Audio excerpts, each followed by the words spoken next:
Happening today, courtroom in Boston. Harvard University facing off with the Trump administration. High-stakes battle over billions of federal dollars. Harvard sued the administration after the president revoked over $2 billion in research grants, citing concerns about anti-Semitism on campus and demanding major changes to Harvard's operations. The Harvard lawyers are claiming the administration's move violates academic freedom, telling the judge we do have a First Amendment right not to be categorically barred from grants. The response coming in from the Justice Department: if Harvard cared about the importance of the research, they would have prioritized eliminating anti-Semitism.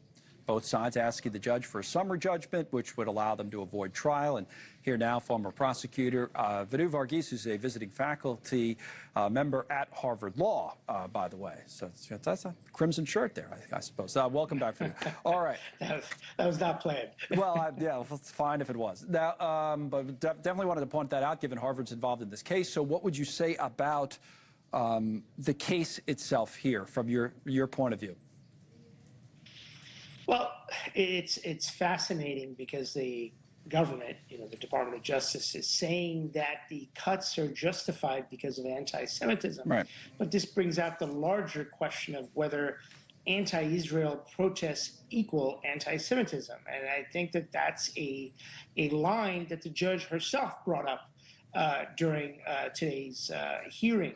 So the Trump administration is going to have a tall order just on the merits of proving that this isn't some kind of political play with Harvard University, particularly in line with his other suits where he had accused Harvard of viewpoint discrimination and taking a certain road that's contrary to what the government wants.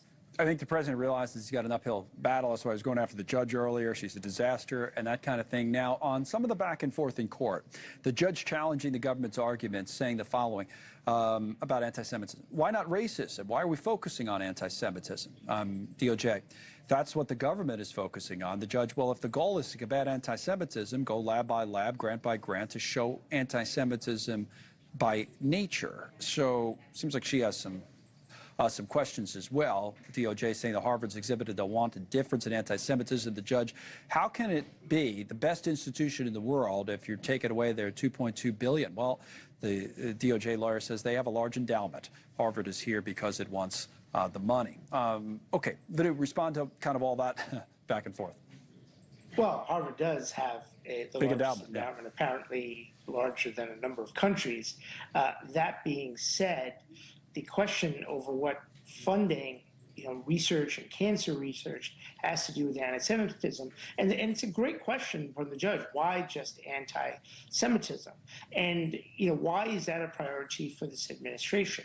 And so you have this same judge who just months earlier had blocked the DOJ's efforts to ban Harvard from bringing in international students, which then the Trump administration has not prevailed on in terms of that.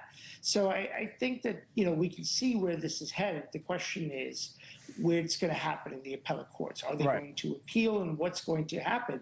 And the DOJ lawyer did one thing that I thought was actually a smart move, or the argument a smart move, when he said that this is a contract case and Harvard should read its fine print. That may ultimately sway, because these are the kind of things that ultimately keep Harvard from winning, at least on summary judgment, and then there may need to be a trial. And who knows if they want to have a trial. Right, might want to avoid the trial. As you said at the beginning, fascinating legally. We thank you as always for coming on, Vinoo. I hope that large endowment, I hope they do okay with their visiting professors, right, on the payment. Thank you. All right, Vinoo with us. All right, let me get to some news.